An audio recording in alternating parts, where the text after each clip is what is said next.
Hey there internets, I'm Michael and this is Toucan Play That Game, bringing you our review of Super 11. So what is Super 11? Well, let's look at the box.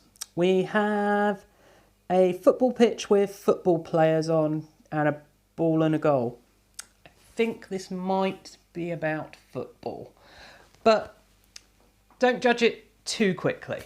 Yes, it is a football game, but it is a strategy football game. So why don't we start by taking a look at how the game plays so you can see that in brief, and then we'll come back and you can find out what I actually think of it. Here we have the game all set up for Super 11. Our attacking team is going to be our blue team here. So they're set up in the circle ready to kick off the ball, which is this flat token here. Then our defenders, we have the red team here. So the way it will work is the game will start with the attacking team and they will take the dice and they will roll that dice. That is then how many action points the blue team have, which is 4. Now, what you can do with those action points is you can move a player 1 space, or you can pass the ball. Because this is the first turn, the blue team have to kick off the ball, which means one of these has to pass the ball to the other player, and that will use one of their action points. So we have number 4 here, passed it to number 7. So number 7 now has the ball. On the player's turn, if you have the ball, you do have to at least pass the ball or move the player who has the ball at least once. So we've used 1 action point, we've still got 3 left. So what we're going to do is we're going to go 1, so that leaves us with 2. So you can pass in straight lines, including diagonal lines, and there has to be nothing between you and your target. So we can do that pass and then we can move. And we've got 2 points of movement left. So we're going to go 1, 2. So you can see we're forming up a line of defence. So this is where the strategy comes in, because we're defending the player who has the ball here. And that would then be the attacking team's turn over. And the defending team, the Reds here, would take their turn. So they roll the dice. And they then have 3 action points. Now, they don't have the ball, so they can't pass. So all they can do is move with 3 points of movement. So let's go 1, 2, 3, trying to run forward to get to the ball here. And then it's the Blues go, and they only get 1.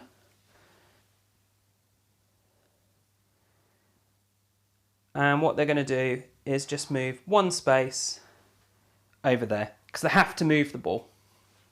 Then it's the Red again, they roll the dice, they only get 2.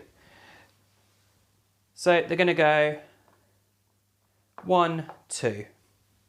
So it's now the Reds' turn and they roll a 5. So they now want to try and take the ball off of the blue player. So the way tackling works is you have to move through the player with the ball. And you have to do it in a straight line. So this Red couldn't go bup or bup. They have to go to here and then through. So this Red player is going to go 1, 2, 3 and take the ball off of the blue player.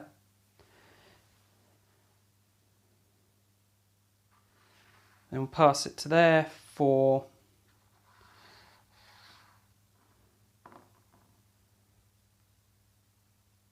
5. Move him to there for 5. So that would then be the end of the Red player's turn. So you'll keep taking turns like this until you get to a position where you can shoot at the goal. So let's say the blue player managed to get a player into this box here with the ball. Now, because he's got a straight line of sight into this goal, he can attempt a shot. So the way this will work is they will roll a dice. And that is their attack score. If they roll the S11, they automatically succeed. If they don't, the defending player gets to roll the dice. Whoever has the highest dice roll will then win. So whoever wins, if it's the attacking player, a goal is scored and you have to reset the board for another kickoff. However, if it's the defending player, the goalie would take the ball and then that's where play would then start for the next player's turn. Also in this game, you have these spaces called Super 11 spaces. So if this blue player moved into this Super 11 space, because they are attacking player, they then draw from the attacking cards deck. So it's, if you have the ball and you're in your opponent's half and you go on a Super 11, you'll draw one of these cards. Now, these do all sorts of different things and they do state on them how they work.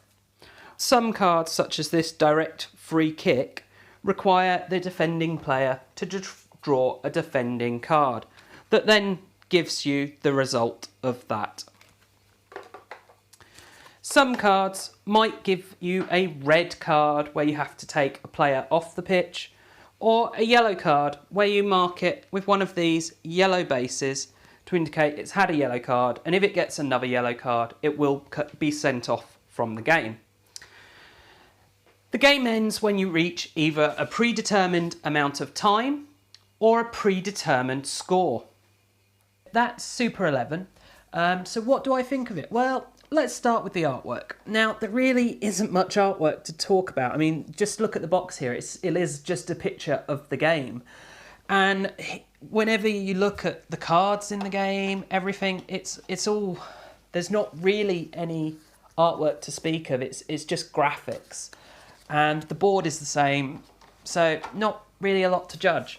It's nothing offensive, at least. So what about components? Well, this is actually really good component-wise. I was actually shocked at how high the production value is on this game. So let's start with the board here. So you've got this gloss black on the back, and then we open it up.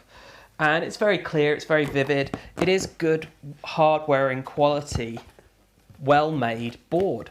And the pieces, well, you've got the goals that clip apart and together really nicely, easily. They're functional, they're detailed, they've got like this net effect on the plastic. Really good quality.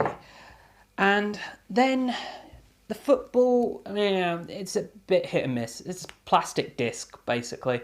But the plastic they've used seems to be really good, hardy quality that will be durable. Same goes for the dice. And then you have the players themselves. Well, I say players. They're disembodied torsos. But yeah, so torsos with football jerseys on. These are really, I don't know if you can hear that. These are really high quality plastic. Super well done. I don't know how they've managed to produce this game. I think it's only a £30 price point, and yet the components in this are such high quality. They've done a fantastic job on them. And then the way these yellow card bits just click into the bottom of the bases of the players is just really nice and elegant way to solve the yellow card problem, and how you're tracking that, and not just have a token loose about the board. Have something you slot in and then it will just automatically move with that player. Works really nicely. And then the final thing I want to talk about is the insert. So this is a fantastic insert. You can see just holds everything in really nicely. So yeah, component wise, great. Not too sure about the bandstands.